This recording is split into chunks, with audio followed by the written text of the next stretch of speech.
Hey y'all, not gonna hold you too long tonight, but another thing that I wanted to do, if I haven't mentioned it already before, I'm an artist. I am an artist. I drew and painted that picture right there. So, in my perfect life, with the surfing and um, being on nude beaches and taking ayahuasca and mushrooms and just being free, traveling, eating really well. I just would love to continue to create and sell my art. That's how I want to sustain myself. I know I can do it.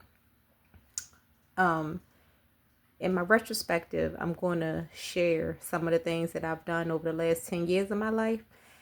And that includes developing a crayon and color pencil line. I had one of each under my own name, like under my business name. And my crayons had smiley faces on them. My color pencils, extremely vibrant, nice pigment. They came in a black tube. Everything about them was so chic. I did so well. I had the University of Michigan reach out to me and they sold me out.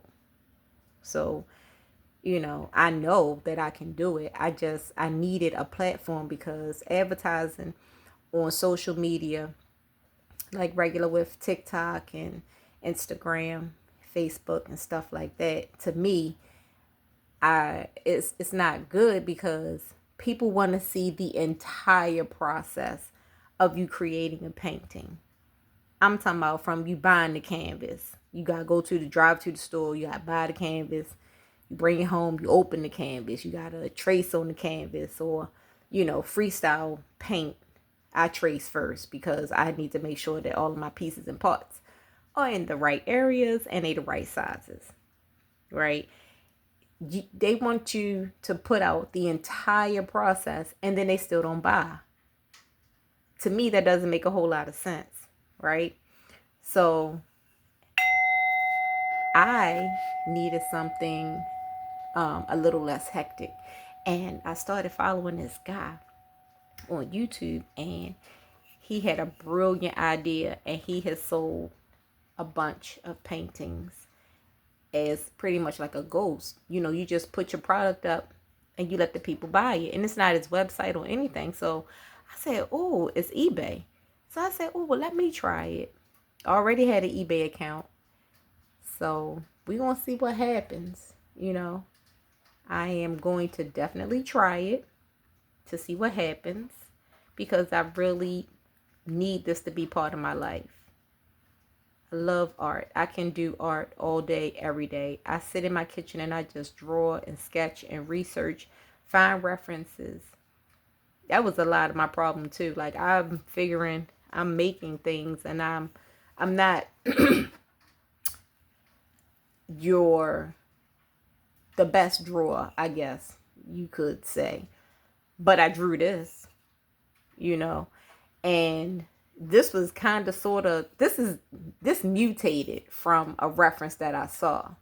If I show you the picture that this came up of, you're like, well, how did you arrive here from the picture that you used as a reference? Because you not supposed to. That's plagiarism. If you see somebody else's piece of art and you just duplicate it, that's plagiarizing. I don't do that, but I will take a point of reference. So yeah, the person that did the art, it was actually a piece of digital art. So they didn't even draw it. It wasn't a traditional piece. But anyway, back to it because I can ramble sometimes. But that's what I want to do. Like I just want to create art, sell art, and live my life. That's it. That's it. That's all. All the rest of the stuff is kind of bleh. I'm over it. Just like my title suggests, 50 and over it. Cause I don't want to do it no more. So from myself and a pretty girl, I want y'all to have a good night. And I'll talk to y'all the next time.